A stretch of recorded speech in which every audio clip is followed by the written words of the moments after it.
আসসালামু আলাইকুম প্রিয় শিক্ষার্থীরা, আশা করছি তোমরা সবাই অনেক অনেক ভালো এবং সুস্থ আছো। নূর পাঠশালার আজকের অনলাইন ক্লাসে তোমাদের প্রত্যেককে স্বাগতম জানাই। এসএসসি সাধারণ গণিতের আজকে আমরা ঢাকা বোর্ড 2022 সনে আসা বহু নির্বাচনের প্রশ্নগুলো সমাধান করব তোমাদের সাথে। তোমরা ক্লাসটাকে মনোযোগ সহকারে দেখো। 1 নম্বর প্রশ্নতে কি বলা হয়েছে দেখো। বলা হয়েছে যে -8 -3 +2 +7 plus dot dot dot dot dot dot ধারাটির 15তম পদ কত। একটা ধারা দিয়ে তোমাকে 15তম পদ কত সেটা বের করার জন্য বলা হয়েছে। এই ধরনের প্রশ্নগুলোর ক্ষেত্রে, ধারার অঙ্কগুলোর ক্ষেত্রে তুমি খেয়াল রাখবে, তোমাকে প্রথমে ধারাটি থেকে বের করে নিতে হবে এটা কোন ধারার মধ্যে পড়েছে। এটা কি সমান্তর ধারার মধ্যে পড়েছে নাকি গুণোত্তর ধারার মধ্যে পড়েছে, সেটা তোমাকে আগে সিদ্ধান্ত নিতে হবে। এখন তুমি কিভাবে বুঝবে এই ধারাটি সমান্তর নাকি গুণোত্তর, তার জন্য হচ্ছে টেকনিক। দেখবে যে তোমার বইয়ের মধ্যে দুইটা ধারাই আছে, সমান্তর নয়তো গুণোত্তর। এজন্য একটা ধারা যদি সমান্তর না হয় তাহলে বুঝে নেবে এটা হচ্ছে গুণোত্তর ধারা। আমরা সমান্তর ধারা কিভাবে বের করতে হয় সেটা আগে শিখব, তাহলে আমাদের গুণোত্তর ধারাও বের করা হয়ে যাবে। দেখো, সমান্তর ধারা বের করার জন্য তুমি যে কাজটা করবে, যে দ্বিতীয় পদ থেকে তুমি প্রথমে প্রথম পদ বিয়োগ করবে। যে বিয়োগফলটা পাবে সেই বিয়োগফলটাকে দেখবে যে তৃতীয় পদ থেকে দ্বিতীয় পদ বিয়োগ করে আরেকটা বিয়োগফল পাবে। দুইটা বিয়োগফল যদি সমান হয় তাহলে বুঝে নেবে এটা হচ্ছে সমান্তর ধারা। আমি আবারও রিপিট করি, দ্বিতীয় পদ থেকে প্রথম পদের বিয়োগফল এবং তৃতীয় পদ থেকে দ্বিতীয় পদের বিয়োগফল যদি সমান হয় তাহলে বুঝে নেবে এ ধারাটা হচ্ছে একটা সমান্তর ধারা। দেখো, তাহলে আমরা একটু যাচাই করি এটা কোন ধারার মধ্যে পড়েছে। দেখো, এখানে ধারাটার প্রথম পদ ছিল -8, সাধারণতটা বের করার জন্য দ্বিতীয় পদ ছিল -3। তাহলে -3 মানে দ্বিতীয় পদ থেকে আমরা প্রথম পদ বিয়োগ করলাম, -3 থেকে -8 কি করলাম, বিয়োগ করলাম। এই যে আমরা বিয়োগ চিহ্ন দিলাম, এখানে আমরা এটাকে বিয়োগ করলাম। তাহলে এখানে কি থাকলো দেখো তো, -3 আর এই যে মাইনাসে মাইনাসে কি হলো, +8। তাহলে এখানে 3 এর আগে মাইনাস এবং 8 এর আগে প্লাস, দুইটা দুই ধরনের চিহ্ন হয়েছে, তাহলে আমরা বিয়োগ করব। মনে রাখবে, প্রক্রিয়াকরণে যদি দুইটা দুই ধরনের চিহ্ন হয় তাহলে বিয়োগ হবে, আর যদি দুইটা একই ধরনের চিহ্ন হয়, ধরো এখানেও মাইনাস ছিল এখানেও মাইনাস ছিল, তাহলে কিন্তু আমরা যোগ করব। অথবা এখানে প্লাস এখানেও প্লাস, তাহলে কিন্তু আমরা যোগ করব। এক ধরনের চিহ্ন হলে যোগ, দুই ধরনের চিহ্ন হলে আমরা বিয়োগ করব। তাহলে দেখো তো, এখানে দুই ধরনের চিহ্ন হয়েছে, সেজন্য আমরা এটাকে কি করব, বিয়োগ করব। 8 থেকে 3 বিয়োগ, তাহলে কত থাকলো, 5। আর এখানের মধ্যে বড় ছিল কিন্তু 8 এর আগে ছিল প্লাস, এজন্য এখানে প্লাসটা অবশ্য না লিখলেও চলে, কিন্তু ফলাফলে যদি মাইনাস আসে তাহলে অবশ্যই তোমাকে সেটা লিখতে হবে। তাহলে আমরা দ্বিতীয় পদ থেকে প্রথম পদ বিয়োগ করার পর ফলাফল পেলাম কত, 5। এবার আমরা তৃতীয় পদ থেকে দ্বিতীয় পদ বিয়োগ করব। দেখো, তোমরা প্রশ্নটাকে একটু লক্ষ্য করো যে দ্বিতীয় পদ ছিল 2 এবং তৃতীয় পদ ছিল 2 এবং দ্বিতীয় পদ ছিল -3। আমরা দ্বিতীয় পদ থেকে আর তৃতীয় পদ থেকে দ্বিতীয় পদ বিয়োগ করব। দেখো এখানের মধ্যে যে তৃতীয় পদ বিয়োগ হচ্ছে দ্বিতীয় পদ, তাহলে তৃতীয় পদ 2 লিখলাম, আর এখানে মাইনাসে মাইনাস হয়ে গেল প্লাস আর 3। তাহলে দেখো তো, এটার মধ্যে এটার আগে প্লাস এটার আগেও প্লাস, তার মানে দুইটা এক ধরনের চিহ্ন হয়েছে। আমরা কি করব, এখানে যোগ করব। তাহলে যোগ করলে 2 এবং 3 যোগ করলে কত হলো, 5। আমরা প্রথমে যখন দ্বিতীয় পদ থেকে প্রথম পদ বিয়োগ করেছিলাম তখন ফলাফল পেয়েছি 5। আবার যখন তৃতীয় পদ থেকে যখন দ্বিতীয় পদ বিয়োগ করলাম তখনও কিন্তু ফলাফল পেলাম 5। তার মানে বিয়োগফল সমান হয়েছে, আমরা বুঝে নেব এটা হচ্ছে সমান্তর ধারা। যদি বিয়োগফল সমান না হতো তাহলে আমরা বুঝতাম এটা হচ্ছে একটা গুণোত্তর ধারা। যেহেতু আমাদের বইয়ে দুইটা ধারা নিয়ে কথা বলা হয়েছে, একটা সমান্তর ধারা হলে সমান্তর ধারা না হলে এটা গুণোত্তর ধারা হবে, আমরা ডিসাইড করতে পারবো। এবার আমাকে চেয়েছে প্রশ্নটার মধ্যে যে ধারাটির 15তম পদ বের করার জন্য। তো সমান্তর ধারার nতম পদ বের করার একটা সূত্র হচ্ছে গিয়ে যে a + n - 1 * কত, d। তাহলে ধারাটির 15 নম্বর পদটি কত আছে আমরা এটা বের করব। ধারাটির 15তম পদ হচ্ছে -8 + n এর মান, যেহেতু 15তম পদ চেয়েছে আমরা n এর মান কত লিখবো, 15 - 1, আর d এর মান কিন্তু আমরা বের করেছি কত, 5 লিখলাম। তাহলে -8 প্লাস এই 15 থেকে 1 বিয়োগ করলে কত থাকলো, 14 ইন্টু হচ্ছে কত, 5 -8, আর এখানে 14 এবং 5 গুণ করলে কত থাকলো, 70। 70, এই 70 থেকে আমরা কি করব, 8কে বিয়োগ করব, কারণ 70 এর আগে প্লাস, 8 এর আগে কত মাইনাস, দুইটা দুই ধরনের চিহ্ন হয়েছে, বিয়োগ হবে। তাহলে বিয়োগ করলে কত থাকলো 62, যেহেতু বড় মানের আগে প্লাস, আমরা এখানে প্লাস প্লাস না লিখলেও চলে। ঠিক আছে, আমরা এই ফলাফলটা পেলাম কত 62। দেখো প্রশ্নের উত্তরটা আমরা কত পেলাম, প্রথমত 62, মানে ওই যে 1 নম্বরটা হবে উত্তর। এবার 2 নম্বর যে প্রশ্নটি রয়েছে, 2 নম্বর প্রশ্নটির দিকে তোমরা একটু লক্ষ্য করো। কি বলেছে যে লগ 5 কিউবিক রুট 5 রুট 5 এর মান কত, আমরা এই মানটাকে নির্ণয় করব। দেখো তাহলে আমরা শুরু করি। দেখো এখানের মধ্যে লগারিদমের এই অঙ্কগুলোর ক্ষেত্রে তুমি একটা জিনিস লক্ষ্য রাখবে, তুমি সবসময় চেষ্টা করবে যে এই মানগুলো বের করার জন্য তুমি সবসময় লক্ষ্য করবে যে লগের যে ভিত্তি আছে তার পাওয়ার এবং ভিত্তি যেন সমান হয়। পাওয়ার এবং ভিত্তিকে সমান করার টার্গেট নিয়ে তুমি কাজগুলো করবে। ঠিক আছে, দেখো এখানে আমরা পাওয়ার এবং ভিত্তি সমান করার কাজটা করি। যে লগ 5, এখানে লগ 5 লিখলাম।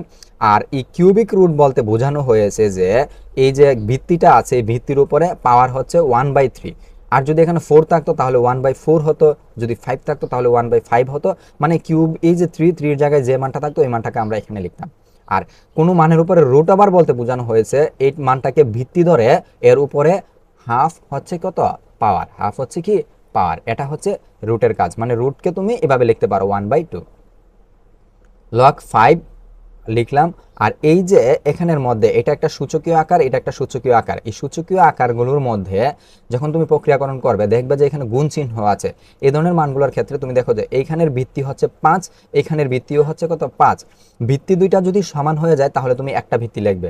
আর এখানে উপরের ঘাতগুলোর মধ্যে যদি এখানে সম্পর্ক গুণ থাকে তাহলে এই যে ঘাতগুলোর মধ্যে তুমি কি করবে, যোগ করবে। আর যদি এখানে ভাগের সম্পর্ক থাকতো তখন তুমি ঘাতগুলোর মধ্যে বিয়োগের কাজ করতে।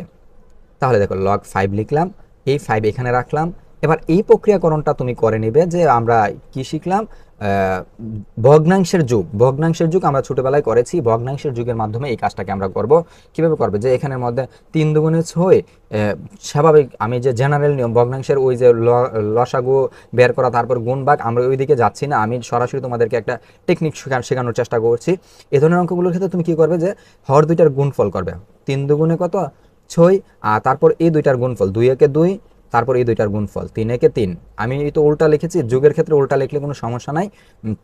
তুমি আগে এই কাজটা করবে, বিয়োগের ক্ষেত্রে যদি হয় তাহলে আগে এই কাজটা করবে, তারপর এই কাজটা করবে। ঠিক আছে, আর যুগের ক্ষেত্রে মানের কোনো পরিবর্তন হয় না বিধায় আমি আগেরটা পরে পরেরটা আগে লিখতে পেরেছি, কোনো প্রবলেম নাই। তাহলে দেখো এখানে লগ 5, এই 5 রাখলাম এখানের মধ্যে। আর এখানের মধ্যে দেখো আমি পরের লাইনে যাই, পরের লাইনে কি করেছে দেখো, যে লগ 5 লিখলাম, লগ 5 টু দি পাওয়ার এই যে 5 এটা লিখলাম। আর এখানের মধ্যে 3 আর 2 যোগ করলে কত 5, আর নিচে হচ্ছে কত 6।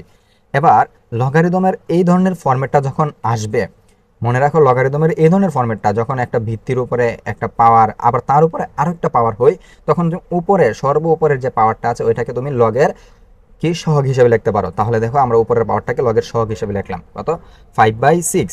আর এটাকে ঠিক রাখলাম log 5 to the power, log 5 to the power 5, তাহলে 5/6 লগ। যদি লগারিদমের ক্ষেত্রে তুমি দেখো ভিত্তি এবং ঘাত সমান হয়েছে, যদি লগারিদমের ক্ষেত্রে তুমি দেখো ভিত্তি এবং ঘাত সমান হয়েছে তাহলে বুঝে নেবে ফলাফল কত হচ্ছে 1। এটা হচ্ছে লগারিদমের নিয়ম, যে ভিত্তি এবং ঘাত যদি সমান হয় তাহলে তার ফলাফল হবে 1। তাহলে আমরা 1 লিখলাম, 1কে আমরা 5/6 দ্বারা গুণ করলে 5/6, কারণ একের সাথে তুমি যারই গুণ করো না কেন তাই রেজাল্ট।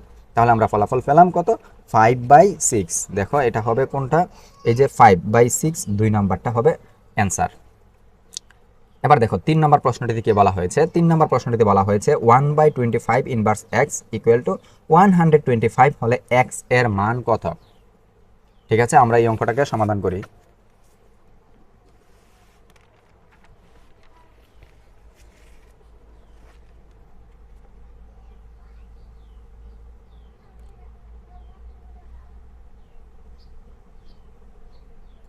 তিন নাম্বারটা হচ্ছে 1/25 ইনভার্স এক্স ইকুয়াল টু 125।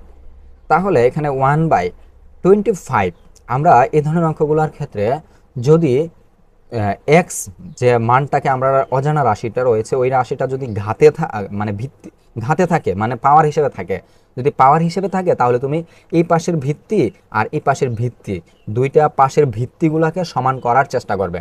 আর যদি এটা এক্স এর মান পাওয়ারে না থেকে ভিত্তিতে থাকে তাহলে তুমি এই পাশের পাওয়ার এবং এই পাশের পাওয়ারগুলোকে সমান করার চেষ্টা করবে। এটা হচ্ছে আমাদের মূল টার্গেট এই অঙ্কগুলোর ক্ষেত্রে। তাহলে আমরা এই যেহেতু এক্স এখানে পাওয়ারে আছে, আমরা ভিত্তি দুইটাকে সমান করার চেষ্টা করি। ধরো আমরা এই 25কে আমরা কিসের ভিত্তি হিসেবে নিতে পারি? 5 ভিত্তিক নিতে পারি। যদি 5 আমরা ভিত্তি হিসেবে নিই তাহলে 5-এর উপরে কী হবে? স্কোয়ার হবে, কারণ 5 5 কী হবে? 25। যেহেতু এখানে মাইনাস ছিল মাইনাসটা রাখলাম, আর এখানে এক্স ছিল এক্সটাকে রাখলাম। আর এটাকে আমরা 5-এর ভিত্তি আকারে লিখলে, কারণ 5কে ভিত্তি ধরলে লিখতে চাইলে তাহলে কত হবে? 5 কিউব, মানে 5 5 25। 25কে আবার 5 দ্বারা গুণ করলে কত হবে? 125। ঠিক আছে, এবার দেখো এখানের মধ্যে আমরা পরের লাইনটা কি করেছি? 1/5 inverse 2x equal to 5 cube. এই ধরনের মানের ক্ষেত্রে সূচকীয় আকারটাকে আমরা কীভাবে লিখতে পারি? আমরা এই ধরনের ফর্মেটটা শিখেছি 1/a inverse n is equal to a two the power n, অথবা 1/a two the power n is equal to a inverse n। যদি মাইনাস থাকে তাহলে তুমি মাইনাসটা বাদ দিবে, আর যদি মাইনাস না থাকে তাহলে তুমি মাইনাসটাকে আনবে। ঠিক আছে, এবার দেখো আমরা যেহেতু এখানে মাইনাসটা ছিল, আমরা মাইনাসটাকে বাদ দিয়ে লিখলাম 5 কিউব। তাহলে তুমি দেখো তো আমাদের টার্গেট কিন্তু ফিল আপ। এ পাশের ভিত্তি এবং এই পাশের ভিত্তি কিন্তু সমান হয়ে গেছে। আমি আগে বলেছিলাম যদি এক্সটা পাওয়ারে থাকে তাহলে ভিত্তি দুইটা ওই পাশের তুমি সমান করার চেষ্টা করবে, আর যদি এক্সটা ভিত্তিতে না থেকে আরে পাওয়ারে না থেকে ভিত্তিতে থাকতো তাহলে তুমি পাওয়ার দুইটাকে সমান করার চেষ্টা করবে। আশা করি বুঝেছো। এবার দেখো আমরা ভিত্তি দুইটা যেহেতু সমান হয়েছে, আমরা ওই পাশ থেকে ভিত্তি দুইটাকে বাদ দিয়ে দিলাম। তাহলে কি থাকলো? 2x is equal two 3, x is equal two 2। যেহেতু এখানে গুণাকারে আছে, এই পক্ষে আমরা বের করব ভাগ আকারে। আমাদের লক্ষ্য কিন্তু x এর মান বের করা, যেহেতু 2 এখানে গুণ আকারে ছিল, এই পাশে এটা কি হয়ে গেল? ভাগ আকার হয়ে গেল। আশা করি প্রশ্নটা তোমরা বুঝেছো। তাহলে উত্তরটা হলো কি?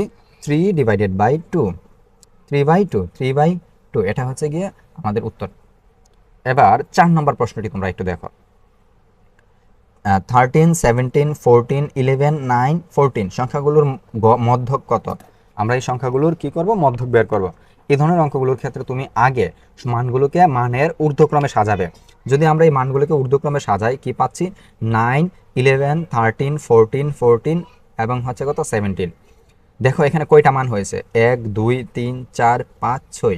এই ধরনের যদি হয়ে যায়, মানে জোড় সংখ্যা যদি তোমার মানটা আসে, তাহলে তুমি এই সূত্রটাকে অ্যাপ্লাই করবে যে মধ্যপদের যোগফল ভাগ হচ্ছে 2। আর যদি জোড় সংখ্যা না আসে তখন তুমি সমগ্র ফলাফলের সাথে, মানে বিজোড় সংখ্যা আসে, সমগ্র ফলাফলের সাথে 1 যোগ করবে, তারপরে 2 দ্বারা ভাগ দিবে, তমপদটা লিখবে। যেহেতু আমাদের এখানে জোড় সংখ্যায় আছে, আমরা এই কাজটা করে দেখাই তোমাদেরকে। যে জোড় সংখ্যা যেহেতু আছে, কি হলো? 1 2 3 4 5 6, তাহলে তুমি কি করবে? মধ্যপদ দুইটারে যোগ করবে, তাহলে 2 দ্বারা ভাগ দিবে। তাহলে মধ্যপদ দুইটা আমরা বের করি। ধরো এখানের মধ্যে কি আসলো? 9 এবং 17, এই দুইটাকে আমরা বাদ দিলাম। তারপরে কত? 11 এবং 14 বাদ দিলাম। তাহলে মধ্যে আমরা দুইটা পদ পাচ্ছি, কি কি?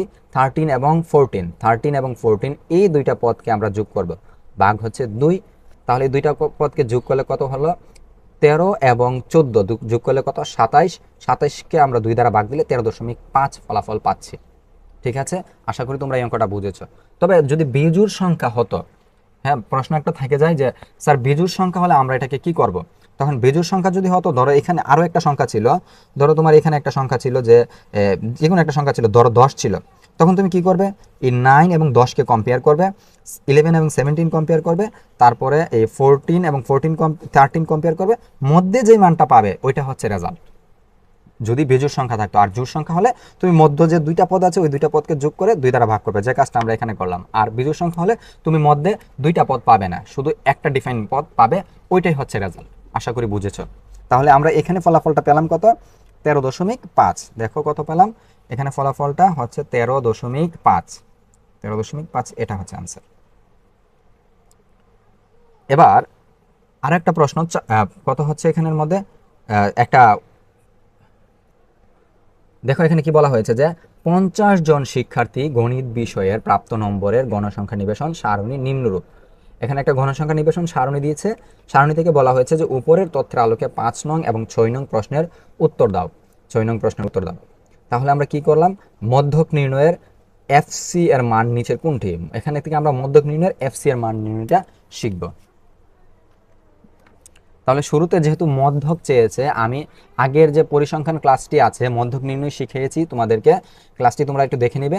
এই ক্লাসে আমি বলেছি যে যদি মধ্যক রিলেটেড কোনো প্রশ্ন তোমাদেরকে বলা হয় তাহলে অবশ্যই তোমরা ক্রমযোজিত গণসংখ্যা সারণী তৈরি করে নিবে। যেহেতু এখানে মধ্যক রিলেটেড প্রশ্ন, সো আমরা এখানের মধ্যে ক্রমযোজিত গণসংখ্যা সারণী নির্ণয়টা করে নিলাম।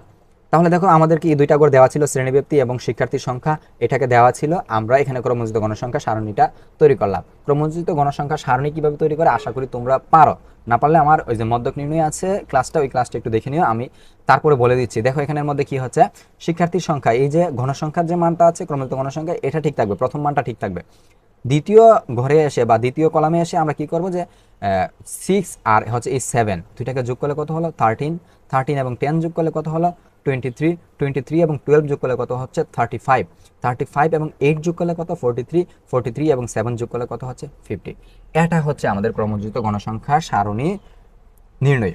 এটাকে বের করার পর আমরা কি দেখলাম, এখানের মধ্যে সর্বমোট মানে সবগুলোর যোগফল কত হচ্ছে 50, তার মানে n এর মান হচ্ছে কত 50, n/2 মানে সবগুলো মানকে আমরা অর্ধেক করে নিলাম, যে n/2 মানে কত 25। এই 25তম পদরা কোন ক্রমযোজিত গণসংখ্যা সারণীর সীমার মধ্যে পড়েছে একটু দেখো তো। 25 এই 6 সীমার মধ্যে পড়ে না, 13 সীমার মধ্যেও পড়ে না, 23 সীমার মধ্যেও পড়ে না, 35 সীমানার মধ্যে পড়ে। কারণ আমরা 35 পর্যন্ত গুনতে গেলে 25 পাচ্ছি, সেজন্য এটাই হচ্ছে মধ্যক শ্রেণী। 71 থেকে 80, 71 থেকে 80 শ্রেণী এই 25 মানটা। তাই 71 থেকে 80 শ্রেণী হলো মধ্যক শ্রেণী। আর এফসি হচ্ছে যে মধ্যক শ্রেণীর পূর্ববর্তী ক্রমযোজিত গণসংখ্যা। তাহলে মধ্যক শ্রেণীটা হচ্ছে এই অংশটা সম্পূর্ণ, তার উপরেরটা হচ্ছে কি এফসি। তাহলে আমরা বের করব হচ্ছে এফসি এর মান। এফসি হচ্ছে মধ্যক শ্রেণীর পূর্ববর্তী ক্রমযোজিত গণসংখ্যা। যেহেতু মধ্যক শ্রেণীটা হচ্ছে এইটা, যে 71 থেকে 80 শ্রেণীটা হচ্ছে মধ্যক শ্রেণী, তার পূর্ববর্তী ক্রমযোজিত গণসংখ্যা মানে এই মানটা হচ্ছে এফসি। তাহলে এফসি আমরা পেলাম কত 23, এফসি পেলাম কত 23। এটা হচ্ছে আমাদের রেজাল্ট। এবার বলা হয়েছে যে প্রচুরক নিচের কোনটি। এই যে সারণীটা দিল, কোথায় এই যে সারণীটা দিল, এই প্রচুরক নির্ণয় কোনটি, নিচের কোনটি, তাহলে এই সারণীটা আমরা প্রচুরক নির্ণয় করব।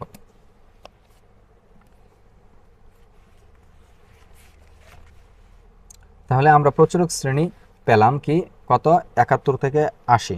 তুমি দেখো এখানের মধ্যে প্রচুরক শ্রেণীটা আমরা কিভাবে নির্ণয় করলাম। এই যে সারণীটা আছে এখান থেকে দেখো যে সর্বোচ্চ গণসংখ্যা কোন শ্রেণীতে আছে। সর্বোচ্চ গণসংখ্যা এখানে কত 12 শ্রেণীতে, মানে 12 হচ্ছে সর্বোচ্চ গণসংখ্যা, যেহেতু 12 সর্বোচ্চ গণসংখ্যা আর এটা আছে 71 থেকে 80 শ্রেণীতে।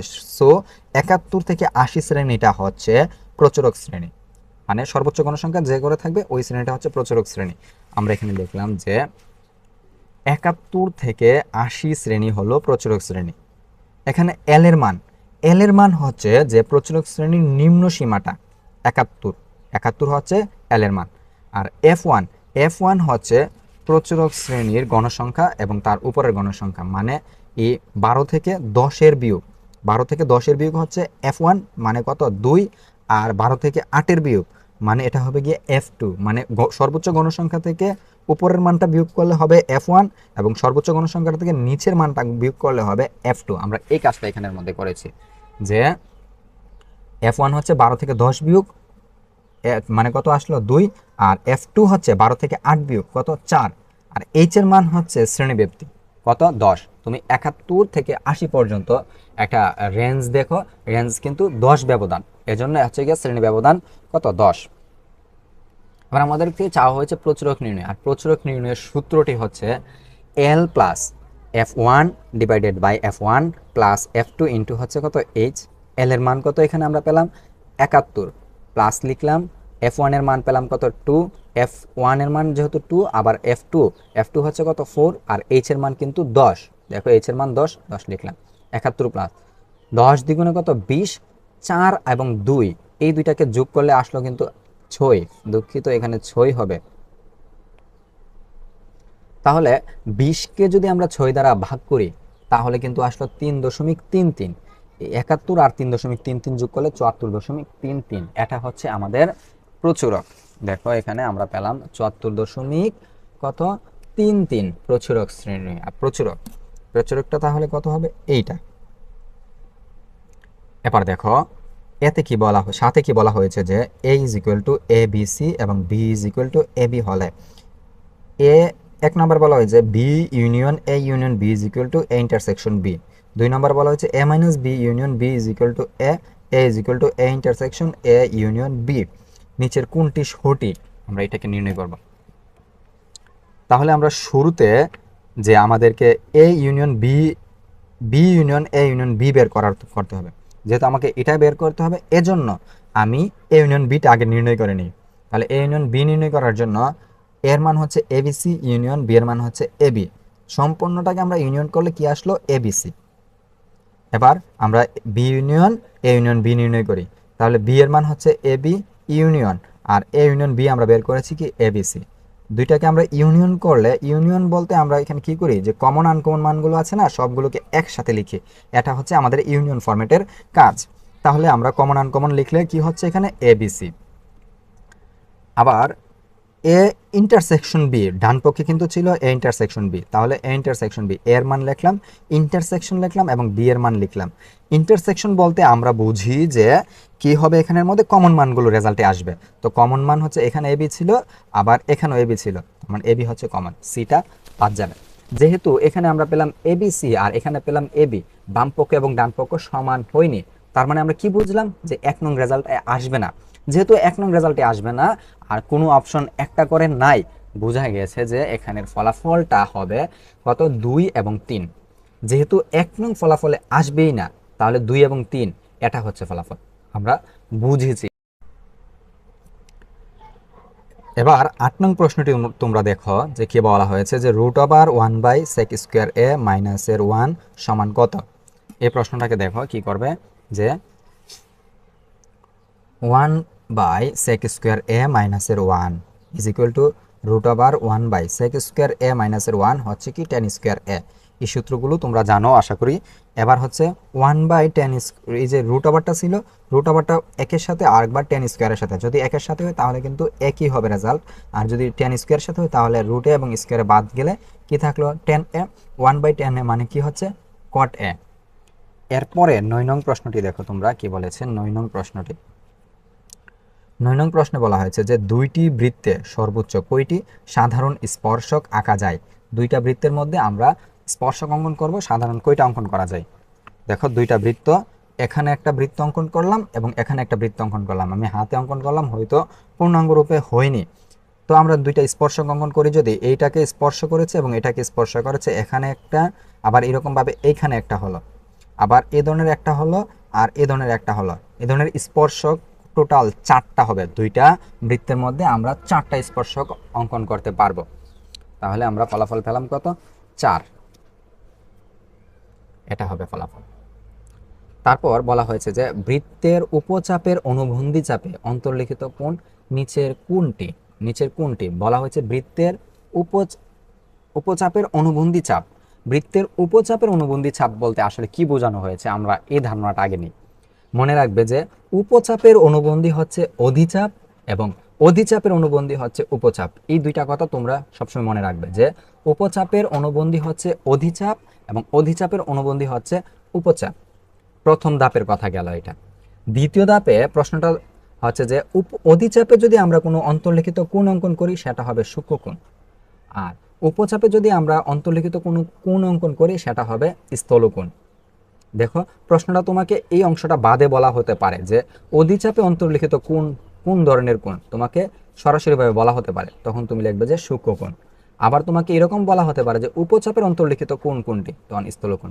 আবার একটু দূর থেকে যদি বলতে চাই যে অধিচাপের অনুবন্ধী চাপে অন্তর্লিখিত কোণ কোনটি, অধিচাপের অনুবন্ধী চাপ বলতে তুমি বুঝে নেবে যে এটা উপচাপের কথা বলা হয়েছে, আর উপচাপে অনুবন্ধী কোণ হচ্ছে অন্তর্লিখিত কোণ হচ্ছে স্থলকোণ।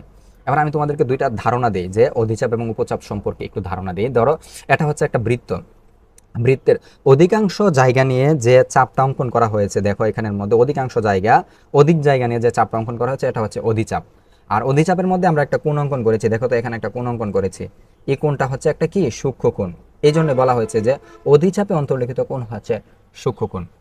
আবার কি বলা হয়েছে এখানে উপচাপ, উপচাপে অন্তর্লিখিত কোণ। দেখো বৃত্তের কম জায়গা নিয়ে যে চাপটা আছে বৃত্তের কম একটা জায়গা নিয়ে একটা চাপ অঙ্কন করেছি, দেখো এটা হচ্ছে উপচাপ, আর এখানে আমরা একটা কোণ অঙ্কন করেছি, দেখেছো এই কোণটা হবে একটা স্থলকোণ, মানে 90 ডিগ্রি এর চেয়ে বড়, এটা হচ্ছে স্থলকোণ। তার মানে অধিচাপে যে কোণটা পেলাম সেটা হচ্ছে সূক্ষ্মকোণ, এবং উপচাপে যে কোণটা পেলাম এটা হচ্ছে স্থলকোণ। আশা করি এই বিষয়টা তোমরা ক্লিয়ার হয়েছে। তো এখান থেকে তোমাদের একটা প্রশ্ন পরীক্ষার মধ্যে আসতে পারে, খুবই ইম্পর্ট্যান্ট এই টপিক্সটা, তোমরা ভালোভাবে শিখে নেবে। তাহলে আমরা কি পেলাম যে বৃত্তের উপচাপের অনুবন্ধী মানে অধিচাপের কথা বলা হয়েছে, অধিচাপে সূক্ষ্মকোণ, তার মানে কি হবে এখানে সূক্ষ্মকোণ। ঠিক আছে, এরপরে 11 নং যে প্রশ্নটা আছে, দেখো 11 নং প্রশ্নতে কি বলা হয়েছে যে একটা বৃত্ত দিল, ঠিক আছে, ও বৃত্তের কেন্দ্র, ও হচ্ছে বৃত্তটির কেন্দ্র, এবং এ ও বি, যে এই এ ও বি অংশটি আছে এটা হচ্ছে কত 40 ডিগ্রি, এবং এসিবি কত, এ ও বি যেহেতু 40 ডিগ্রি তাহলে এসিবি কত, এটাকে আমাদের বের করার জন্য বলা হয়েছে। দেখো তাহলে আমরা একটা কথা জানি যে একই চাপ এবি এর উপর দণ্ডায়মান কেন্দ্রস্থ কোণ হচ্ছে এওবি এবং বৃত্তস্থ কোণ হচ্ছে এসিবি। দেখো এখানের মধ্যে চাপ কিন্তু একটাই ছিল, এটার মধ্যে আমরা এবি চাপটার উপরে একটা হচ্ছে এউবি আর একটা হচ্ছে এসিবি। আমরা কি কথা জানি যে বৃত্তের কেন্দ্রস্থ কোণ হচ্ছে, কি লিখছে এখানে, বৃত্তস্থ কোণ হচ্ছে কেন্দ্রস্থ কোণের অর্ধেক। তার মানে বৃত্তস্থ কোণটা হচ্ছে এসিবি আর কেন্দ্রস্থ কোণটা হচ্ছে এউবি। তাহলে এউবি কে আমরা যদি অর্ধেক করে দিই তাহলে আমরা কিন্তু বৃত্তস্থ কোণটা পাচ্ছি, তাহলে আমরা অর্ধেক লিখলাম হাফ, আর এউবির মান যেহেতু দেওয়া আছে 40, 40কে অর্ধেক করলে কত 20। আশা করি বুঝেছ। তোমরা না চিত্রটা দেখে আবার একটু তাকাও, দেখো এখানের মধ্যে এই অংশটাকে বলা হয়েছে কত 40, এটা হচ্ছে কেন্দ্রস্থ কোণ, আর এই অংশটা কত আমরা বের করার জন্য বলা হয়েছে এটা হচ্ছে বৃত্তস্থ কোণ। মনে রাখবে বৃত্তস্থ কোণ কেন্দ্রস্থ কোণের অর্ধেক, তবে একই চাপ হতে হবে, কারণ এটা এর থেকে শুরু হয়েছে বিতে শেষ, আবার এটাও কিন্তু এ থেকে শুরু হয়ে বিতে শেষ, চাপটা কিন্তু একই হতে হবে। তার মানে একই চাপের উপরে দুইটা কোণ, একটা কেন্দ্রে গেল আর একটা বৃত্তে গেল বৃত্তস্থ, তার মানে কেন্দ্রস্থ কোণটার চাইতে বৃত্তস্থ কোণটা হচ্ছে অর্ধেক, তো যেহেতু এটা 40 তার মানে এটা কত হবে 20, এটা হবে কত 20।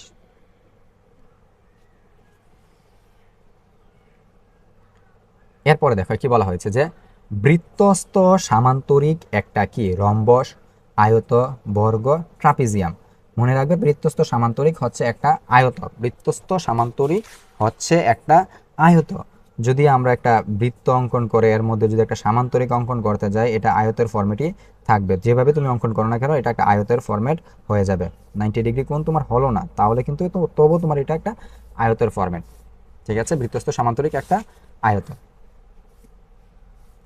তারপরে প্রশ্নটা হচ্ছে কত 13 নম্বর প্রশ্ন বলেছে tan থিটা মাইনাসের 30 ইজ ইকুয়াল টু √3 হলে সাইন থিটা এর মান কত। তাহলে আমরা এটাকে সমাধান করব। কি বলেছে যে tan theta minus 30 degree is equal two √3, tan theta minus 30 degree is equal two √3 বলতে বোঝানো হয়েছে tan 60 ডিগ্রি। এই পাশ থেকে আমরা tan এবং এই পাশ থেকে tan কে বাদ দিলাম, বাদ দিলে কি থাকলো theta minus 30 degree is equal two কত 60 ডিগ্রি। থিটাটাকে আমরা ঠিক রাখলাম, যেহেতু 30-র আগে মাইনাস ছিল এই পাশে আসলে এটা প্লাস হয়ে গেল, theta is equal to 60 degree এবং 30 degree is equal to 90 degree. Sine theta is equal to sine 90 degree, sine 90 ডিগ্রির মান কত 1, সাইন 90 ডিগ্রির মান 1। ঠিক আছে, তারপরে আমরা কি পেলাম সাইন 90 ডিগ্রি হচ্ছে কত 1, অ্যান্সার হচ্ছে এটা 1। এরপরে একটা প্রশ্ন কি বলা হয়েছে যে উপরের চিত্রে এ বি সি কত, মানে এই কোণটা এ বি সি কত। তুমি একটা জিনিস লেখো, এটা হচ্ছে বৃত্তের বহিস্থ কোণ আর এটা হচ্ছে বৃত্তের অন্তস্থ কোণ। তাহলে আমরা এখান থেকে কাজটা করি যে বহিস্থ কোণ সিডিই আর বিপরীত অন্তস্থ কোণ এবিসি সমান, দুইটা হবে কি সমান। বহিস্থ কোণ আর তার বিপরীত কোণ দুইটা কি হবে সব সময় সমান হবে। তাহলে এই যে বহিস্থ কোণ সিডিই এটার বিপরীত অন্তস্থ কোণ হচ্ছে এবিসি, বিপরীত অন্তস্থ কোণ আর বহিস্থ কোণ দুইটা হবে সমান, যেহেতু এটা 82 ডিগ্রি এটা হবে 82 ডিগ্রি, এটা হচ্ছে অ্যান্সার। এরপরের প্রশ্ন 15তে কি বলা হয়েছে যে দুইটি বৃত্ত পরস্পরকে বহিঃস্পর্শ করে, এদের একটির ব্যাস 10 সেন্টিমিটার এবং অপরটির ব্যাস 4 সেন্টিমিটার, বৃত্তদ্বয়ের কেন্দ্রের মধ্যবর্তী দূরত্ব কত। দুইটা বৃত্ত পরস্পরকে কি বহিঃস্পর্শ করেছে, এদের একটির ব্যাস 10 সেন্টিমিটার অপরটির ব্যাস 4 সেন্টিমিটার, বৃত্তর কেন্দ্রদের মধ্যবর্তীর দূরত্ব কত? এই ধরনের প্রশ্ন প্রায় বোর্ডে প্রায় সময় আসে, তোমরা এটাকে ভালোভাবে আয়ত্ত করে রাখো। দেখো এটা এই কাজগুলো কিভাবে করবে, যেহেতু ব্যাস দেওয়া আছে 10, এজন্য আমরা এটা ব্যাসার্ধ বের করে নেব, কারণ আমরা ব্যাস দিয়ে কাজ করতে পারবো না। ব্যাসার্ধ বের করার জন্য ব্যাসকে অর্ধেক করতে হবে, 2 দ্বারা ভাগ, 10কে 2 দ্বারা ভাগ দিলে কত থাকলো 5 সেন্টিমিটার। আর অপরটির ব্যাসার্ধ R2, এটা হচ্ছে 4 সেন্টিমিটার, এটার ব্যাসার্ধ দেওয়া ছিল অপর একটা। তখন যদি দুইটা বৃত্ত পরস্পরকে বহিঃস্পর্শ করে, তুমি কি করবে, যে ব্যাসার্ধ দুইটার যোগফল বের করে দেবে, তাহলেই হয়ে যাবে।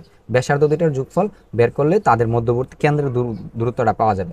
ধরো যে এটা ছিল 5, এর ব্যাসার্ধটা আমরা পেলাম কত, এখান থেকে এখান পর্যন্ত কত 5। আবার আরেকটা বৃত্ত বহিঃস্পর্শ করেছে, তো এটার ব্যাসার্ধ হচ্ছে কত 4। তাহলে এখান থেকে এখান পর্যন্ত ধরো যে 4, একটু এদিক সেদিক হতে পারে। তো এখান থেকে এখানের দূরত্বটা কত, এখানে ছিল 5 আর এখান থেকে 4, দুইটাকে আমরা যোগ করলে কত পেলাম, 9 সেন্টিমিটার হচ্ছে অ্যান্সার, যেহেতু বহিঃস্পর্শ করেছে। আশা করি তোমরা এই অঙ্কটা বুঝেছো। এটার অ্যান্সার কত হলো, 9 সেন্টিমিটার।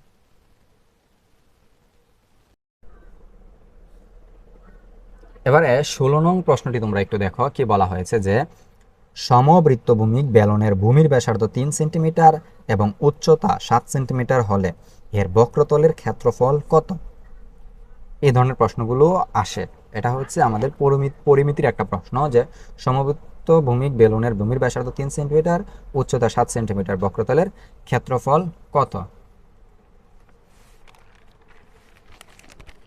তাহলে কি কি দেওয়া আছে, উচ্চতা এবং ব্যাসার্ধ দেওয়া আছে। ভূমির ব্যাসার্ধ, এটাকে আমরা আর ধরে নিলাম 3 সেন্টিমিটার, উচ্চতা দেওয়া আছে 7 সেন্টিমিটার, আর বক্রতলের ক্ষেত্রফল, যেহেতু এটা বলা হয়েছে সমবৃত্ত ভূমিক বেলন, এগুলোর ক্ষেত্রফল হচ্ছে 2 পাই আর এইচ। এটা হচ্ছে বেলনের ক্ষেত্রফল। 2 পায়ের মান 3.1416, আর এর মান হচ্ছে 3, আর এইচ এর মান হচ্ছে 7। সবটাকে একসাথে যোগ করে দিবে, এই ফলাফলটা আসে যে 131.95 বর্গ সেন্টিমিটার। যেহেতু ক্ষেত্রফল, এই জন্য এখানে বর্গ সেন্টিমিটার লিখবে। এটা হচ্ছে অ্যান্সার, 131.95 বর্গ সেন্টিমিটার। এটা 1 নম্বরটা হচ্ছে অ্যান্সার। তারপরে যে প্রশ্নটা বলা হয়েছে, দেখো একটু পরের প্রশ্নটাতে কি বলা হয়েছে, যে সমবাহু ত্রিভুজের বাহুর দৈর্ঘ্য 4 সেন্টিমিটার হলে এর উচ্চতা কত? সমবাহু একটা ত্রিভুজের বাহুর দৈর্ঘ্য 4 সেন্টিমিটার, উচ্চতা কত? তাহলে সমবাহু ত্রিভুজের বাহুর দৈর্ঘ্য, এটাকে আমরা এ ধরে নিলাম, কত 4 সেন্টিমিটার, আর উচ্চতা হচ্ছে √3/2 ইন্টু সমবাহু ত্রিভুজের বাহু মানে এ। এটা হচ্ছে সূত্র উচ্চতা বের করার জন্য, সমবাহু ত্রিভুজের সবগুলা বাহু সমান, এর উচ্চতাটা আমরা বের করব। ধরো এই ধরনের যে 4 সেন্টিমিটারটা এই ধরনের ছিল আকৃতিটা, এখানে তারপরে এখানে এই ধরনের সবগুলা বাহু কিন্তু সমান, প্রত্যেকটাই হচ্ছে 4 সেন্টিমিটার। এই যে মধ্যে উচ্চতাটা আছে, এই উচ্চতাটা বের করতে বলা হয়েছে, যে এই অংশটা। তো এই অংশটা বের করার সূত্র হচ্ছে √3/2 ইন্টু হচ্ছে গিয়ে এ হচ্ছে গিয়ে বাহুর দৈর্ঘ্যটা, √3/2, আর এর মান হচ্ছে কত 4। আমরা কাটাকাটি করলে এখানের মধ্যে এটা দিয়ে এটা কাটলে কত আসলে, 4কে 2 দ্বারা কাটলে কত 2, 2√3। এটা হচ্ছে 2√3 হচ্ছে অ্যান্সার। এই যে 17 নম্বর প্রশ্নটার অ্যান্সার হচ্ছে 2√3। এরপরে একটু জটিল টাইপের প্রশ্ন, তোমরা জটিল হলেও তোমরা যদি সহজভাবে এগুলোকে বের করতে পারো, আমি টেকনিকগুলো তোমাদেরকে দেখাচ্ছি, তোমরা সবগুলোকে ভালোভাবে আয়ত্ত করো। দেখো এখানের মধ্যে কি বলা হয়েছে, যে এই ধরনের একটা চিত্র দেওয়া হয়েছে। এখানে কি দেওয়া হয়েছে, 1 2 3 4 5 6, একটা ষড়ভুজ, আর এই পাশে দেওয়া আছে একটা চতুর্ভুজ মানে আয়ত আকার। ঠিক আছে, আমরা এই প্রশ্নটাকে নিয়ে একটা কাজ করব, যে এ বি সি ডি একটি সুষম ষড়ভুজ। সুষম ষড়ভুজ বলতে বোঝানো হয়েছে যে এর সবগুলা বাহু সমান, ষড়ভুজের সবগুলা বাহু সমান, এবং সিডি হচ্ছে 4 সেন্টিমিটার, এই সিডিটা হচ্ছে 4 সেন্টিমিটার। যেহেতু সিডি 4 সেন্টিমিটার এবং এটা একটা সুষম ষড়ভুজ, তার মানে সবগুলা বাহু 4 সেন্টিমিটার। এটা 4 সেন্টিমিটার, এটা 4 সেন্টিমিটার, এটাও 4 সেন্টিমিটার, এটাও 4, এটাও 4, প্রত্যেকটা বাহু 4 সেন্টিমিটার। এবং ইএম হচ্ছে 13 সেন্টিমিটার। তাহলে এখান থেকে এই বাহুটা হচ্ছে কত, 13 সেন্টিমিটার। এটা 13 সেন্টিমিটার হলে এটা কি 13 সেন্টিমিটারই হবে। আশা করি বুঝেছো। আবার এটা যেহেতু 4 সেন্টিমিটার ছিল, এটাও কিন্তু 4 সেন্টিমিটার হলো। আমরা এই চিত্রটার খুঁটিনাটি একটু বুঝেছি এখন। এবার উপরের তথ্যের আলোকে 18 এবং 19 নং প্রশ্নের উত্তর দেওয়ার জন্য বলা হয়েছে। কি বলা হয়েছে, যে সম্পূর্ণ যে ক্ষেত্রে, এই ক্ষেত্রটির পরিসীমা কত, এই সবগুলা ক্ষেত্রের পরিসীমাটা আমরা বের করব। তাহলে আমরা দেখো মুখে মুখে করার একটু চেষ্টা করি, যে এখানে ছিল 4, এখানে 4, এখানে 4, এখানে 4, এখানে 4, এখানে 4, তার মানে 4 সেন্টিমিটার কয়বার আসলো, 6 বার। 4 6 কত 24, তার মানে এটার ফলাফল আমরা পেলাম কত 24। আর এই পাশে আমাদের কি আছে, আর 3টা বাহু আছে, এইটা এইটা আর হচ্ছে এটা। এটা হচ্ছে 13, এটা হচ্ছে কত 13। 13 আর 13 যোগ করলে কত 26, 26-এর সাথে আবার এখানে একটা 4 আছে, তার মানে 26 এবং 4 কত কত হলো এখানের মধ্যে 30। এখানে হচ্ছে 30, এই অংশটা হচ্ছে 30 আর এই অংশটাকে আমরা পেয়েছি কত 4 6 24, 30 আর হচ্ছে কত 24 যোগ করলে আমাদের ফলাফল আসলো কত, দুঃখিত কিছু হয়তো একটু ভুল করেছি। তাহলে আমরা কি পেলাম, এই অংশটা থেকে আমরা পেলাম কত 4 6 24 আর এই অংশটা থেকে আমরা পেলাম কত কত পেলাম হচ্ছে 30। এই অংশটা থেকে আমরা পেলাম 30 আর এই অংশটা থেকে পেলাম আমরা 24, 24 এবং 30-এর যোগফল কত 54, 54 সেন্টিমিটার। আমি তোমাদেরকে আরো একটু ভেঙে বলি, দেখো এখানের মধ্যে এই যে এই বাহুটা এবি ধরো, একটা বাহুই ধরো, আমরা কি ধরলাম এবি, কয়বার আছে 6 বার, আর ইএম আছে কয়বার দেখো তো 2 বার, এখানে আর এখানে এই দুইটা বাহু কিন্তু সমান ইএম, তার মানে আমরা 2 লিখলাম। আর এখানে এনএম আছে একবার, এনএম যেহেতু এই বাহুটা আর এই বাহুটা সমান, তার মানে এনএমটা হচ্ছে কত 4 সেন্টিমিটার। তাহলে এখানে 6 আছে ইন্টু এ বি এর মান কত 4, 2 ইন্টু ইএম হচ্ছে 13 আর এনএম হচ্ছে 4, কত হবে তাহলে এখানের মধ্যে 4 6 24, 13 দুগুণে 26 আর হচ্ছে 4, সম্পূর্ণটাকে যোগ করলে 54 সেন্টিমিটার আসে। ঠিক আছে, আশা করি তোমরা এই অঙ্কটা বুঝেছো। এবার দেখো কি বলা হয়েছে যে A B C D E F ক্ষেত্রের ক্ষেত্রফল কত, মানে আমাদের এই যে সুষম যে ষড়ভুজটা আছে এই ষড়ভুজটার ক্ষেত্রফল বের করার জন্য বলা হয়েছে। এ ধরনের সুষম ষড়ভুজের বা যতটা বুঝই থাকুক না কেন সুষম যদি হয় তখন তুমি এইভাবে কাজটা করবে। এখানে যেহেতু ক্ষেত্রফলটা এইভাবে বের করবে যে তুমি এখানে সুষম ষড়ভুজ, যেহেতু ষড়ভুজ এখানে তুমি 6 লিখবে, আর প্রত্যেকটা এটা যদি ষড়ভুজ না হয়ে পঞ্চভুজ হতো তাহলে তুমি এখানে 5 লিখবে। এটা যদি পঞ্চভুজ না হয়ে অন্য একটা কোনো একটা ভুজের হতো তাহলে তুমি যে মানটা থাকতো তুমি ওই মানটাকে এখানে লিখে দিবে, ইনটু দিবে। দেওয়ার পর এই সুষম ষড়ভুজের বাহুগুলার দৈর্ঘ্য কত, এখানে ছিল 4 সেন্টিমিটার, এখানে তুমি 4 লিখবে, তারপর স্কোয়ার দিবে, যেহেতু 4 সেন্টিমিটার নিচেও তুমি 4 সেন্টিমিটার লিখবে, কট লেখে 180 ডিগ্রি ভাগ, যেহেতু সুষম ষড়ভুজ তুমি 6 দ্বারা ভাগ দিবে, যদি ষড়ভুজ না হয়ে পঞ্চভুজ হতো তুমি 5 দ্বারা ভাগ দিবে। ঠিক আছে, আশা করি তোমরা বিষয়টা বুঝেছো। আমি আবারও রিপিট করি, ষড়ভুজ হলে 6, অন্য কোনো ভুজ হলে তার ভুজের মাত্রা কতটা ভুজ আছে সেই সংখ্যাটা লিখবে আর দৈর্ঘ্যটা লিখবে, দৈর্ঘ্যের উপরে স্কোয়ার দিবে, আবার নিচেও দৈর্ঘ্যটা লিখবে, কট লিখবে। কট সম্পূর্ণটা হচ্ছে কত 180 ডিগ্রি, 180 ডিগ্রিকে তুমি কত দ্বারা ভাগ দিবে এখানের মধ্যে 6 দ্বারা, যেহেতু সুষম ষড়ভুজ বলা হয়েছে এজন্য তুমি 6 দ্বারা ভাগ দিবে। এই সবটাকে কাজ করলে ফলাফল আসবে কত 24, আর কট এই 180 ডিগ্রিকে তুমি যদি 6 দ্বারা ভাগ দাও তাহলে ফলাফলটা আসলো কত 30, তাহলে 24, কট 30-এর মান √3, সম্পূর্ণ ফলাফল 24√3। আশা করি এগুলো বুঝেছো। অঙ্কগুলো দেখে আবার ঘাবড়িয়ে যাও না তোমরা, এগুলা একটু ডিটেলসে তোমাদেরকে জানা দরকার। তাহলে আমরা কি পেলাম, এটাকে 24√3, ফলাফলটা 24√3। ক্লিয়ার। এবার আরেকটা উদ্দীপক আছে, দেখো এখানের মধ্যে কি বলা হয়েছে যে এরকম একটা চিত্র দেওয়া আছে, এই চিত্র থেকে আমাদেরকে কি বলা হয়েছে যে থিটা কোণের মান কত, এই থিটা কোণের মানটা আমরা এখান থেকে বের করব। তাহলে এখানে একটা 2 থিটা দেওয়া আছে, তো দেখো 2 থিটা দেওয়া আছে এখানে, এই কোণটা, এই 2 থিটার সাপেক্ষে এই √2 হচ্ছে কি লম্ব আর এটা হচ্ছে কি অতিভুজ। লম্ব এবং অতিভুজ আছে কোন সূত্রের মধ্যে, তোমরা একটু দেখো, লম্ব এবং অতিভুজ আছে কি সাইনের সূত্রের মধ্যে, এই জন্য আমরা এখানে sin 2 থিটা লিখলাম, যে sin 2 থিটা, যেহেতু থিটা কোণের জায়গায় 2 থিটা এই জন্য আমরা 2 থিটা লিখলাম। sin 2 theta is equal two লম্ব বাই কি অতিভুজ, লম্ব বাই অতিভুজ। এবার এখান থেকে আমরা √2, এখান থেকে √2 কাটলাম, তাহলে উপরে থাকলো 1, নিচে থাকলো 2, 1/2 হচ্ছে sin 30 ডিগ্রির মান, sin 2 theta is equal two sin 30 degree. তাহলে এই পাশ থেকে sin, এই পাশ থেকে sin আমরা বাদ দিলে কত থাকলো 2 theta is equal to 30 degree. 2টাকে আমরা নিচে ভাগ আকারে নিয়ে আসলাম, যেহেতু গুণ আকারে ছিল, থিটা ইজ ইকুয়াল টু 30কে 2 দ্বারা ভাগ দিলে কত 15। এটা হচ্ছে আমাদের থিটার মান, থিটা হচ্ছে কত 15 ডিগ্রি, থিটা হচ্ছে কত 15 ডিগ্রি। 20 নম্বর প্রশ্নের উত্তর। 21 নং প্রশ্নে কি বলা হয়েছে দেখো, বলা হয়েছে যে ত্রিভুজ DGFA, FG হচ্ছে √6, cos F হচ্ছে √3/2, sin কোণ DGF প্লাস কোণ DFG সমান হচ্ছে কত 1। 21 নং প্রশ্ন দিয়ে বলা হয়েছে। এবার আমরা চিত্র থেকে কাজগুলোকে করি, দেখো tan 60 ডিগ্রি, এখন তোমার প্রশ্নটা দেখো এখানে কিন্তু 60 ডিগ্রি ডি কোণ, তাহলে এই 60 ডিগ্রির জন্য এটা হচ্ছে লম্ব আর এটা হচ্ছে কি ভূমি, লম্ব এবং ভূমি হচ্ছে টেনের সূত্রে, যেহেতু এখানে ভূমির মানটা দেওয়া আছে 60 ডিগ্রির জন্য, এটা হচ্ছে লম্ব আর এটা হচ্ছে কি ভূমি। তাহলে এখানে টেনের সূত্রটা আমরা অ্যাপ্লাই করলাম, tan 60 ডিগ্রি, লম্ব হচ্ছে কত জি এফ জি আর হচ্ছে গিয়ে ভূমি হচ্ছে ডিজি। তো টেন 60 ডিগ্রির মান হচ্ছে √3 আর এফ জি ঠিক রাখলাম, আর ডিজি হচ্ছে √2।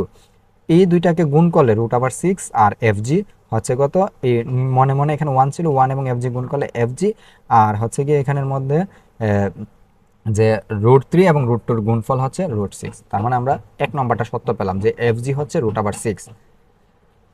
2 নম্বরে বলা হয়েছে যে ডি প্লাস কোণ ডি প্লাস কোণ এফ সমান হচ্ছে 90 ডিগ্রি। কিভাবে হলো এটা, যে আমরা এফ এর মানটা তো বের করবো এখানে 2 নং এর মধ্যে। দেখো যেহেতু এই জি জি হচ্ছে কত 90 ডিগ্রি, আর আমরা জানি যে ত্রিভুজের 3 কোণের সমষ্টি হচ্ছে 180 ডিগ্রি। যেহেতু এই অংশটা 90 ডিগ্রি, তার মানে এই অংশ আর এই অংশ এই দুইটার যোগফল হবে কত 90 ডিগ্রি। এটা 90 ডিগ্রি আর বাকি দুইটা হচ্ছে 90 ডিগ্রি, মিলে 180 ডিগ্রি। এখানে একটা কোণ হয়েছে না, এই কোণ ত্রিভুজ হয়েছে, এই ত্রিভুজটা হচ্ছে 180 ডিগ্রি। যেহেতু এখানে 90 ডিগ্রি হয়ে গেছে এক সমকোণ, তাই এটা 60 ডিগ্রি, বাকিটা থাকে কত 30 ডিগ্রি। এটা হচ্ছে 30 ডিগ্রি, যেহেতু দুইটার যোগফল 90 ডিগ্রি হবে। এই জন্য আমরা এটা বের করেছি যে কোণ ডি প্লাস কোণ এফ হচ্ছে 90 ডিগ্রি। তাহলে কোণ F is equal to 90 degree, আর ডিটাকে আমরা এই পাশে আনলাম, আর ডি এর মান দেওয়া আছে 60 ডিগ্রি। তার মানে কোণ এফ হচ্ছে 30 ডিগ্রি। আমাদেরকে দরকার cos F, cos 30 degree. F এর বদলে আমরা কি লিখলাম 30 ডিগ্রি। কজ 30 ডিগ্রি মান √3/2। তাহলে আমাদের 2 নম্বরটাও সত্য হলো, 1 নম্বরটা সত্য হলো, তারপরে 2 নম্বরটা সত্য হলো। এবার আমরা এটা দেখি যে কোণ জি সাইন জিডিএফ আর এফডিজি, মানে ডি কোণ আর হচ্ছে এফ কোণ, ডি কোণ আর এফ কোণের যোগফল সাইনের সাথে করলে 81 কিনা। সাইন কোণ জিডিএফ প্লাস কোণ ডিএফজি, তাহলে ডি কোণের মান কিন্তু দেওয়া আছে তোমার কত ডিগ্রি 60 ডিগ্রি, আর এফ কোণের মান কিন্তু আমরা বের করেছি কত 30 ডিগ্রি। 60 এবং 30-এর যোগফল কত 90 ডিগ্রি, সাইন 90 ডিগ্রির মান কিন্তু 1। 1 2 3 তিনটাই সঠিক। এর পরের যে প্রশ্নটা আছে এই প্রশ্নটা তোমরা দেখো।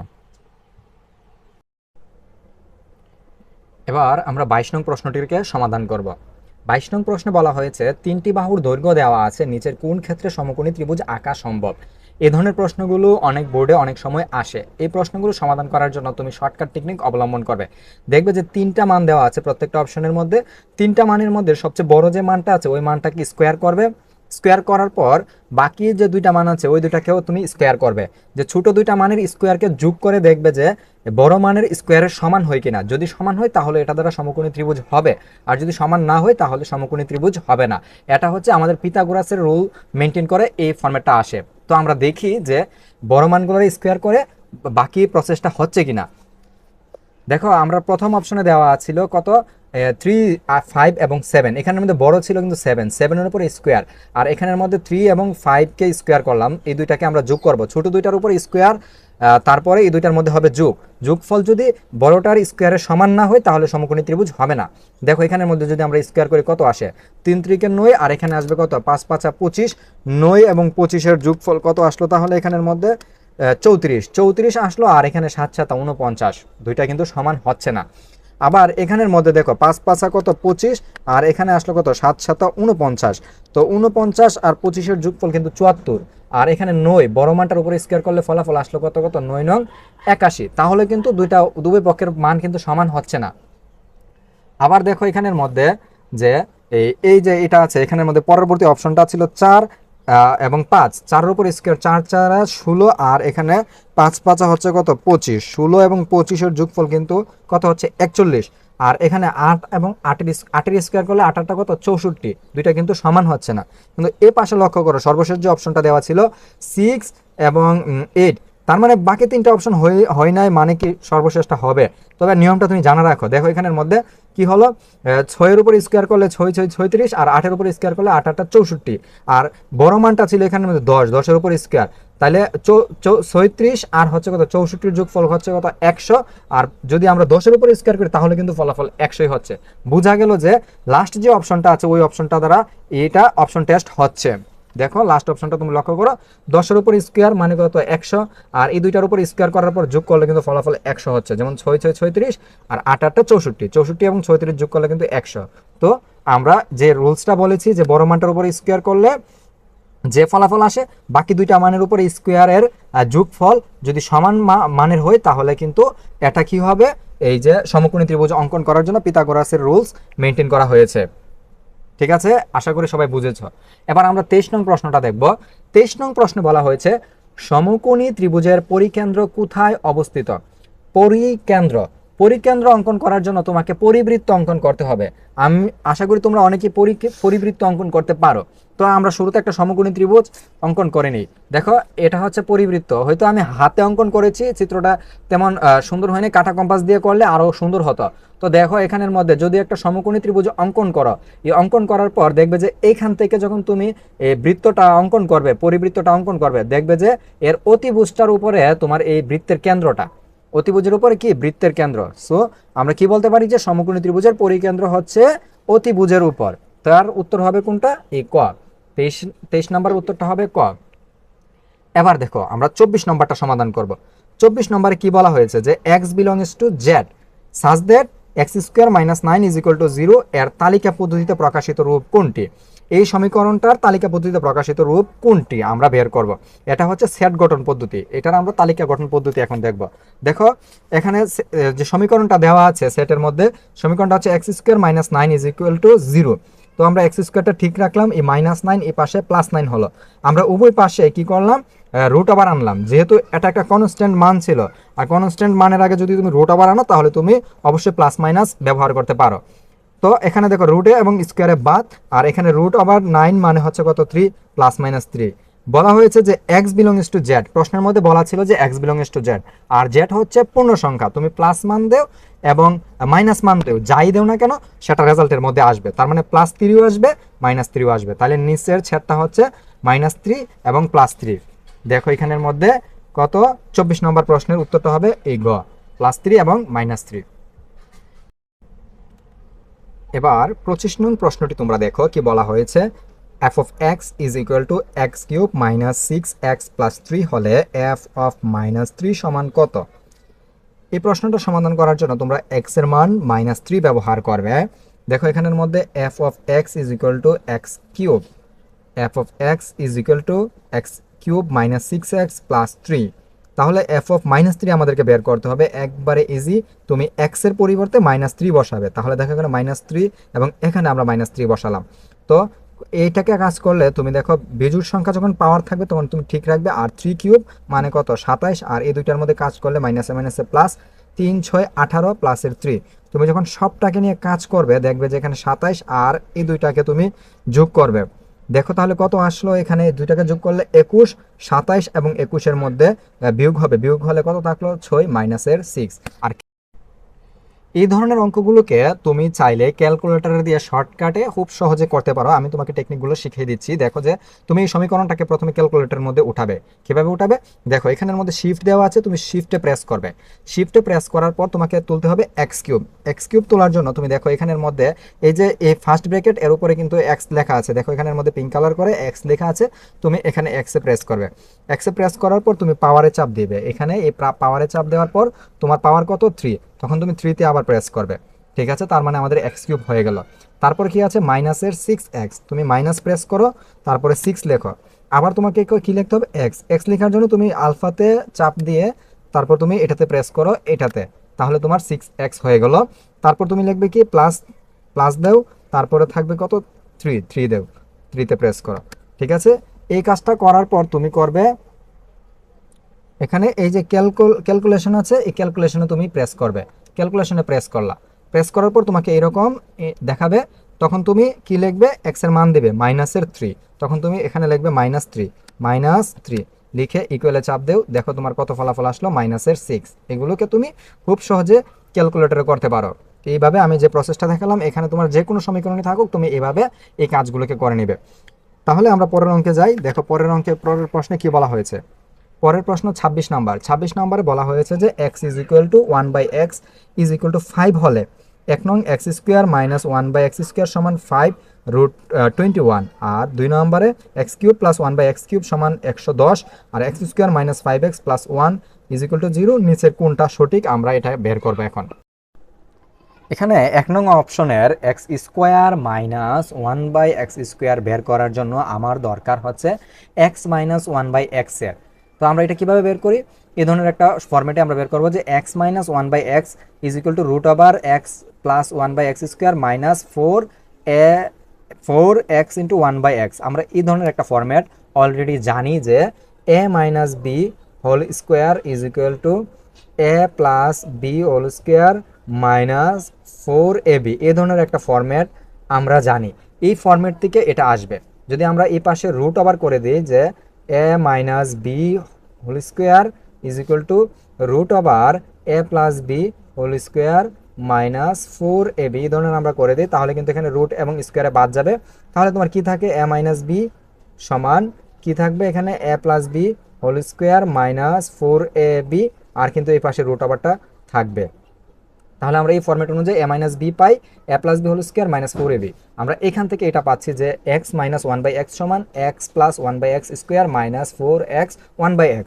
তো এই মানটা কিন্তু দেওয়া আছে যে x প্লাস 1/x এর মান কিন্তু তোমাকে প্রশ্নের মধ্যে দেওয়া আছে। কত দেওয়া আছে? 5 দেওয়া আছে, 5 স্কোয়ার মাইনাস 4, আর এই x এবং এই x বাদ যাবে, ভাগ হয়ে যাবে, তো থাকলো কত 4, আর এখানে 5 স্কোয়ার মানে 5 স্কোয়ার হচ্ছে কত 25, আর 4, 25 থেকে 4 বিয়োগ করলে রুট আবার 21 থাকলো। এখন আমরা 1 নং অপশনটাকে টেস্ট করি যে x square minus 1/x square দেওয়া ছিল, আমরা কি বলতে পারি a square minus B square, a plus B a minus B, একবার হবে যোগ আর একবার হচ্ছে কি বিয়োগ। তো প্রথমবার যখন যোগ হলো x প্লাস 1/x এর মান কত 5, এটা প্রশ্নে দেওয়া আছে, আর আমরা বের করেছি x মাইনাস 1/x এর মান কত রুট আবার 21। তার মানে কি দাঁড়ালো যে 5 রুট আবার 21 এটা সত্য, মানে 1 নং যে অপশনটা আমাকে দেওয়া হয়েছিল প্রশ্নের মধ্যে এটা ঠিক আছে। দ্বিতীয় ক্ষেত্রে আমরা একটু দেখি যে কি দেওয়া ছিল যে x cube plus 1/x cube, এটা কি সূত্র আসছে a cube plus b cube a plus B whole cube minus 3ab into a plus B.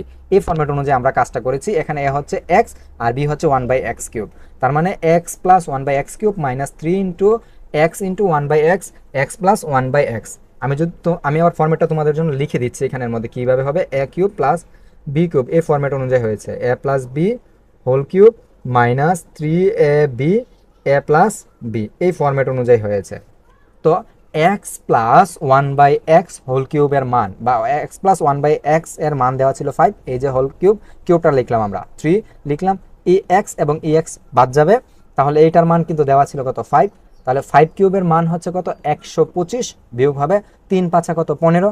তো 125 থেকে যখন আমরা 15 বিয়োগ করব তাহলে থাকবে কিন্তু 110, তার মানে 2 নং অপশনটা আমাদের সঠিক। দেখো 2 নং অপশনটা আমাদের কি হলো, সঠিক হলো। এবার আমরা 3 নং অপশনটা টেস্ট করে দেখি যে x প্লাস 1/x এর মান দেওয়া ছিল, আমরা কি করলাম যে এই দুইটাকে যোগ করলাম, x প্লাস 1/x এর যোগটা আমরা যখন করি এর নিচে আমরা ধরে নিতে পারি 1 ছিল, 1 এবং x এর গুণফল কি হবে x, তারপরে এই x আর এই x এর গুণফল কি হবে x স্কোয়ার, আর নিচে যে 1 ছিল 1 এবং 1 এর গুণফল কত হবে 1, আর এখানে প্লাস ছিল বিধায় প্লাস লিখেছি, যদি মাইনাস থাকতো আমরা মাইনাস লিখতাম। তাহলে আমরা সাধারণ নিয়ম অনুযায়ী ভগ্নাংশের কাজটা করে নিলাম। এবার x স্কোয়ার প্লাস 1 বা x স্কোয়ার প্লাস 1 এর পাশে কিন্তু 1 ছিল, 1 আর এই সবটাকে গুণ করলে কিন্তু এটাই হবে, কারণ 1 এর সাথে তুমি যারই গুণ করো না কেন সেটাই কিন্তু রেজাল্ট। আবার এখানের মধ্যে তুমি এই x এবং 5 এর গুণ দাও, তাহলে কত থাকলো 5, তাহলে x স্কোয়ার এই 5xটা ছিল এই পাশে প্লাস, এটাকে এই পাশে মাইনাস করে নিয়ে আসো, আর প্লাসের 1 থাকলো ইকুয়াল টু কত 0। তাহলে আমরা দেখলাম আমাদের এই প্রশ্নের 3টা অপশনই সঠিক, তার মানে 1 2 3 অপশনই সঠিক। ঠিক আছে, এবার 27 নং যে প্রশ্নটা আছে, 27 নং প্রশ্নটা সবাই লক্ষ্য করো। 27 নং প্রশ্নতে কি বলা হয়েছে যে x minus 2y 3x plus 2 is equal two 119 হলে xy এর মান কোনটি? এটা হচ্ছে একটা ক্রমজোড় আকার, যে ফাংশনই তুমি ধরো এটাকে ক্রমজোড় আকার বলে। ক্রমজোড় আকারের ক্ষেত্রে এইটার ডোমেন আর এটার ডোমেন ঠিক থাকবে, আর এটার রেঞ্জ আর এটার রেঞ্জ ঠিক থাকবে, মানে x মাইনাস 2y হবে কি 1 এর সমান, আর 3x প্লাস 2y হবে 19 এর সমান। এটা হচ্ছে আমাদের ক্রমজোড়ের নিয়ম থেকে আসে এই কথাটা। তো আমরা লিখলাম যে x মাইনাস প্রথম উপাদানের সাথে মিলল এবং দ্বিতীয় উপাদানের সাথে মিলল, আমরা লিখলাম দুইটা সমীকরণ। তারপর আমরা দুইটা সমীকরণকে সমাধান করলাম। আমরা যে প্রসেসে কাজ করলে কাজটা শর্ট হবে আমরা ওই প্রসেসটা মানে সামনের দিকে গেলাম, যে এখানে আমরা যদি যোগ করি তাহলে আমাদের কাজটা একটু সহজ হচ্ছে। তো x প্লাস 2y আর হচ্ছে plus 3x minus 2y plus 3x plus 2y is equal to 1 plus 19, আমাদের এটা প্রতিস্থাপনের নিয়ম অনুযায়ী আসছে। তাহলে এক্স মাইনাস টু ওয়াই এই প্লাস থাকা আমরা ব্র্যাকেটগুলো উঠালাম, তারপরে ব্র্যাকেট যেহেতু প্লাস চিহ্ন ছিল এই ব্র্যাকেটের চিহ্নের কোনো পরিবর্তন হয় নাই। তাহলে দেখো এখানে এক্স আর ই এক্স যোগ করলে কত হলো 4x, কারণ এখানে ছিল একটা এক্স, এখানে ছিল তিনটা এক্স, কয়টা এক্স হলো 4টা এক্স, আর এখানে মাইনাসের 2y আর এখানে প্লাসের 2y দুইটা বাদ যাবে, যে জন্য আমরা কাজটা করেছি এখান থেকে ওয়াই গুলোকে বাদ দেওয়ার জন্য আমরা এখানে যোগের কাজটা করেছি। মানে নিয়মটা হচ্ছে যে তুমি যে কাজটা করলে এখান থেকে একটা মান বাদ যাবে তুমি ওই কাজটাই করবে, যদি যোগ করে বাদ যায় যোগ করে দিবে, যদি বিয়োগ করে বাদ যায় তুমি বিয়োগ করে দিবে, প্রতিস্থাপন তোমাকে সে কথাই বলছে। তাহলে কি আসলো আমাদের ওয়াইটা বাদ গেল, আমরা এক্স এর মানটা ইজিলি বের করতে পারবো এখন। তাহলে 4x সমান কত 20, এক্স তুমি ঠিক রাখো, 4টা ছিল গুণাকার এই পাশে আনো, তাহলে কি হলো ভাগাকার, তুমি 20কে 4 দ্বারা ভাগ দাও তাহলে কত থাকলো তোমার 5, তো আমরা এক্স এর মান পেলাম 5। আর 1 নং সমীকরণটা ছিল কি দেখো তো, এক্স মাইনাস টু ওয়াই সমান 1, আমরা 1 নং সমীকরণটা লিখলাম এক্স মাইনাস টু ওয়াই সমান কত 1, তাহলে এক্স এর মান কিন্তু আমরা পেয়ে গেলাম এখানের মধ্যে অলরেডি 5, তো এক্স এর মান আমরা এখানে এক্স এর বদলা আমরা কত লিখলাম 5 লিখলাম এখানের মধ্যে, 5 minus two Y is equal to 1, তো 5টা এখানে প্লাস ছিল এই পাশে এটা কি হলো মাইনাস, আর এখানে মাইনাস টু ওয়াইটা আমরা ঠিক রাখলাম, মাইনাস টু ওয়াই আবার ঠিক রাখলাম, আর এখানের মধ্যে 1 এর আগে প্লাস 5 এর আগে মাইনাস, দুইটা দুই ধরনের চিহ্ন হয়েছে, আমরা একটা থেকে একটা বিয়োগ করলাম, 5 থেকে 1 বিয়োগ করলে কত থাকলো 4। স্বাভাবিক সংখ্যার রুলস অনুযায়ী 5 হচ্ছে 1 এর চেয়ে বড়, সেজন্য বড় মানটার আগে যে চিহ্নটা ওই চিহ্নটা রেজাল্টে আসবে, তার মানে এই যে স্বাভাবিক সংখ্যার রুলস অনুযায়ী 5 ছিল বড় আর 5 এর আগে ছিল মাইনাস চিহ্ন, আমরা এখানে মাইনাস চিহ্নটা আনলাম, কিন্তু আমাদের দরকার হচ্ছে ওয়াইয়ের মান বের করার, এজন্য আমরা ওয়াইটা ঠিক রাখলাম, আর 2 এখানে গুণ আকারে ছিল, 2 আমরা এই পাশে ভাগ করলাম আর চিহ্নটা সাথে আসবে, তো মাইনাস মাইনাসে কাটা, আর এখানে 4কে তুমি 2 দ্বারা ভাগ দিলে কত থাকলো তোমার 2 থাকবে, তার মানে এক্স এর মান পেলাম 5, ওয়াইয়ের মান পেলাম 2, এটাকে তুমি ক্রমজোড় আকারে দেখাতে হবে, যেহেতু অঙ্কটা ক্রমজোড়ের ছিল এজন্য রেজাল্টটাকে ক্রমজোড় আকারে দেখাতে হবে যে এক্স ওয়াই 5 2। ঠিক আছে, আশা করি তোমরা বুঝেছ। রেজাল্টটা কি আসলো 5 এবং 2, 27 নম্বরের রেজাল্ট হবে কোনটা, এই যে ক, এটা হচ্ছে 27 নম্বরের রেজাল্ট। 28 নম্বর প্রশ্নটা তোমরা একটু লক্ষ্য করো, 28 নম্বর প্রশ্নতে কি বলা হয়েছে যে কোনো ধনাত্মক সংখ্যার বৈজ্ঞানিক রূপ a into 10 two the power n এর ক্ষেত্রে a into 10 two the power n এর ক্ষেত্রে a এর সীমা নিচের কোনটি। বৈজ্ঞানিক রূপের ক্ষেত্রে তুমি মনে রাখবে সামনের যে মানটা থাকবে এটা 0 বড় এবং 10 ছোট থাকবে, মানে দুই সংখ্যার কোনো কিছু আসবে না, মানে 0 থেকে 9 পর্যন্ত এখানে প্রথম রেঞ্জের মানটা থাকবে 1-এর চেয়ে 9-এর মধ্যে, 1 এবং 9, 1 এবং 9-এর মধ্যে 1ও থাকবে 9ও থাকবে, কিন্তু 0-এর বড় 10-এর ছোট, সহজ কথা আমি যদি বলি। তাছাড়া তোমরা এটা লিখে রাখতে পারো যে আমি লিখে দিয়েছি যে বৈজ্ঞানিক সংখ্যার ক্ষেত্রে এই যে সামনের মানটা থাকবে এই মানটা কত 1 থেকে 9-এর মধ্যে হবে, 9-এর মধ্যে যে অঙ্কগুলো আছে সেগুলো হবে। তাহলে উত্তরটা কি আসলো, এখানে তুমি দেখো যে 1 থেকে 9-এর মধ্যে কি আসলো, গ নাম্বারটা হবে, দেখো 1-এর সমান, এটা বলা হয়েছে যে এই চিহ্নটা দ্বারা এখানে দেখো সমান চিহ্নটা দেওয়া আছে, 1-এর সমান হতে পারে এটা রেজাল্টে আসবে, আবার তার বড় মানটাও আসবে, ঠিক আছে, আবার 10-এর চেয়ে ছোট, 10-এর চেয়ে কি ছোট, 10-এর সমান হওয়া যাবে না, 10-এর চেয়ে ছোট, তাহলে আমরা কি দাঁড়ালো 1 থেকে 9, এটা হচ্ছে গিয়ে শর্তটার প্রমাণ। আর বাকিগুলোতে দেখো 10 আসছে, এটা দ্বারা বোঝানো হয়েছে যে 10-এর সমান, এটা দ্বারা বোঝা হয়েছে 10-এর সমান, এগুলো আসবে না রেজাল্টের মধ্যে। আর এটা দ্বারা বোঝানো হয়েছে যে 1-এর বড়, মানে 1কে বাহিরে ফেলে দিয়ে মানে বের করে দেওয়া হয়েছে, এখানে 1 হিসাবের বাইরে চলে গেছে, সেজন্য এটা ফলাফলের মধ্যে আসবে না, আসলে কি 1 হিসাবের মধ্যে থাকবে। এখন আমরা 29 নম্বর প্রশ্নটা সমাধান করব।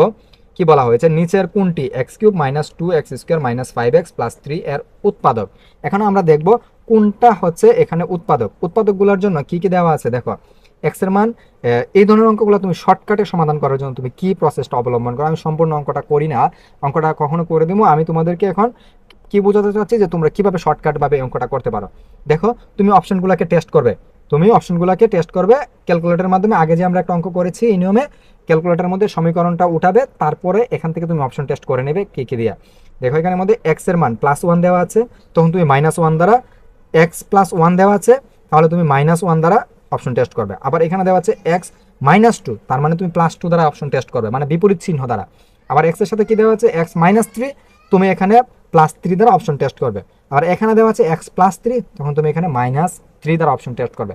চলো আমরা শুরু করি এখানে কোনটা উৎপাদকে আসে।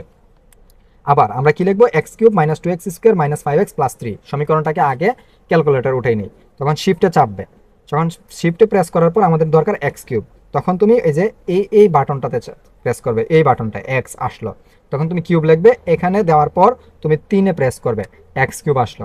তারপরে তোমার দরকার কি মাইনাস, মাইনাস তুমি লেখো। তারপর দরকার কি 2, 2 তুমি লেখো। তারপর তোমার দরকার হচ্ছে এক্স স্কোয়ার, এক্স স্কোয়ারের জন্য তুমি আলফাতে প্রেস করে তুমি এটাতে প্রেস করো, তার মানে এক্স আসলো। আবার স্কোয়ার লেখার জন্য তুমি এখানে চাপ দিয়ে কি লিখবে 2, পাওয়ারে চাপ দিয়ে তুমি 2 লিখবে, স্কোয়ার আসলো। তারপরে তোমার দরকার হচ্ছে 5, -5x, তখন তুমি মাইনাসে প্রেস করো, তারপরে তুমি 5-এ প্রেস করো। এবার তোমার দরকার কি এক্স দরকার, সেজন্য তুমি আবার এই যে আলফাতে প্রেস করো, আলফাতে প্রেস করে তুমি কি করো, এখানে এক্স ছিল এখানে প্রেস করো, তাহলে তোমার 5x আসলো। লাস্ট কি দরকার ছিল প্লাসের 6, তখন তুমি প্লাসের 6 প্রেস করো, প্লাসের 6। ঠিক আছে, আমরা সমীকরণটাকে উঠালাম যে x³ - 2x² - 5x + 6। তোমরা ভালোভাবে এটাকে আয়ত্ত করে নেবে, তোমাদের অনেক সময় বাঁচবে ক্লাস পরীক্ষার সময়। তখন এতটুকু করার পর তুমি ক্যালকুলেশনে প্রেস করবে, এই যে দেখো ক্যালকুলেশনে প্রেস করো। ঠিক আছে, এবার তুমি একটা একটা মান দিয়ে তুমি অপশনগুলোকে টেস্ট করে নাও। প্রথম অপশনে ছিল x+1, তখন তুমি -1 দ্বারা চেক করবে। তখন তুমি কি দ্বারা চেক করবে, -1, মাইনাস দেও 1 দেও, দেখো আমি -1 কিন্তু উঠালাম। এবার তুমি ইকুয়ালে প্রেস করো, দেখো ফলাফল 8 আসছে। যদি ফলাফলটা 0 আসতো তাইলে আমরা বুঝে নিতাম এটা হচ্ছে অ্যান্সার। যেহেতু ফলাফল 0 আসে নাই, তার মানে এটা উত্তর হবে না। তারপর আবার আমরা ক্যালকুলেশনে প্রেস করব, প্রেস করে আমরা -1 দিয়ে চেক করেছি। এখন আমরা x-2 এর জন্য 2 দ্বারা চেক করবো, মানে +2 দ্বারা। প্লাসটার প্রেস করতে হয় না, শুধু 2 লিখলেই চলে। দেখো আমরা এখন 2 লিখে আবার ইকুয়াল প্রেস করব, তাহলে তোমার ফলাফল আসলো -4। এটাও কিন্তু 0 আসে নাই, তার মানে এটা দ্বারাও রেজাল্ট হবে না। আবার তুমি এখন ক্যালকুলেশনে প্রেস করো, প্রেস করলাম ক্যালকুলেশন। এখন আমরা x-3 এর জন্য +3 দ্বারা অপশন টেস্ট। এবার আমরা 3 এর জন্য অপশনটা টেস্ট করব। দেখো তৃতীয় অপশনটা ছিল x-3, x-3 হলে আমরা 3 এর জন্য অপশন টেস্ট করব, মানে বিপরীত চিহ্নের মানটা দিয়ে টেস্ট করব।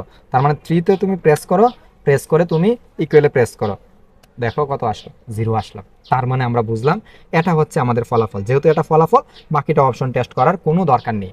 যদি 0 চলে আসে তাহলে বুঝে নেবে এটাই হচ্ছে এর উৎপাদক। ঠিক আছে, এবার আমরা সর্বশেষ লাস্ট যে প্রশ্নটা আছে এই প্রশ্নটার সমাধান করব। দেখো কি বলা হয়েছে, 4 - 4 + 4 - 4 +... ধারাটির প্রথম n2 × n+1 সংখ্যক পদের সমষ্টি কত? এটা আমাদের কোন ধারার মধ্যে পড়ে? দেখো এটা হচ্ছে একটা সমান গুণোত্তর ধারার অঙ্ক।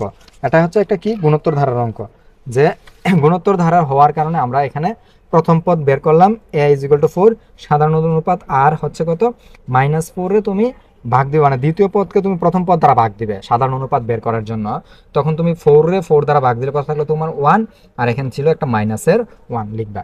এবার তোমার দরকার ছিল কি 2 × n+1 সংখ্যক পদের সমষ্টি। আর আমরা জানি যে গুণোত্তর ধারার অঙ্কগুলোর ক্ষেত্রে যদি আর এর মান 1 এর চেয়ে ছোট হয়ে যায়, তখন আমরা কি করি, আর এর মান যখন 1 এর চেয়ে ছোট হয়ে যায় তখন আমরা সমষ্টির সূত্র লিখি এরকম, যে a × 1 - r⁴n / 1 - r। এই সূত্রটা আমরা ব্যবহার করি যদি আর এর মান 1 এর চেয়ে ছোট হয়ে যায়, তখন সমষ্টির ক্ষেত্রে আমরা এটা ব্যবহার করি। এখন এর মান কত 4 লিখলাম, সূত্রের ছিল কত 1 মাইনাস, আর আর এর মান কত পেলাম আমরা -1, আর n এর মান দেওয়া আছে n2 × n+1, 2 × n+1। 4 লিখলাম, 1 লিখলাম। এবার দেখো মাইনাসের উপরে একের উপরে তোমার যাই পাওয়ার থাকুক না কেন রেজাল্টটা কিন্তু একই আসবে, সো আমরা 1 লিখে নিলাম। এবার চিহ্নটা আমরা একটু বুঝি, চিহ্নটা কি হবে, যদি এই মাইনাসের উপরে এই সংখ্যাটা জোড় হয় তাহলে এই মাইনাসটা বাদ যাবে, আর যদি এটা বেজোড় হয় তাহলে এই মাইনাসটা থাকবে। এখন আমরা দেখি এটা কি জোড় নাকি বেজোড়। তুমি প্রথমে 1 ধরো n এর মান, n এর মান যখন 1 ধরবে তোমার ফলাফল কি আসলো দেখো, 1 আর 1 যোগ করলে কত আসলো 2, 2 কে তুমি 2 দ্বারা গুণ করো তাহলে কত আসলো 4, তার মানে এটা কি জোড় সংখ্যা। আবার তুমি n এর মান 2 ধরেও দেখতে পারো, 2 ধরো, 2 এর সাথে 1 যোগ করলে কত হলো 3, 3 কে তুমি 2 দ্বারা গুণ দাও, 3 দ্বিগুণে কত 6, এটাও কিন্তু জোড় সংখ্যায় আসলো। যেহেতু মাইনাসের উপরে এটা জোড় সংখ্যা পাওয়ার, সেজন্য এই মাইনাসটা বাদ যাবে, এই মাইনাসটা থাকবে। এবার দেখো 4 × 1, 1 থেকে 1 বিয়োগ দিলে কত থাকলো 0, আর নিচে 1 আর 1 যোগ করলে কত 2। তুমি এই শূন্যকে যা দ্বারাই গুণ দেও না কেন তুমি রেজাল্টটা কিন্তু শূন্যই আসবে। সো সমগ্র ফলাফলটা কত আসলো 0। আশা করি তোমরা বুঝেছো। এই এমসিকিউগুলো তোমরা বাসার মধ্যে ভালোভাবে প্র্যাকটিস করবে। আরও অনেকগুলো এমসিকিউ আমরা পরবর্তী ক্লাসগুলোতে দেব।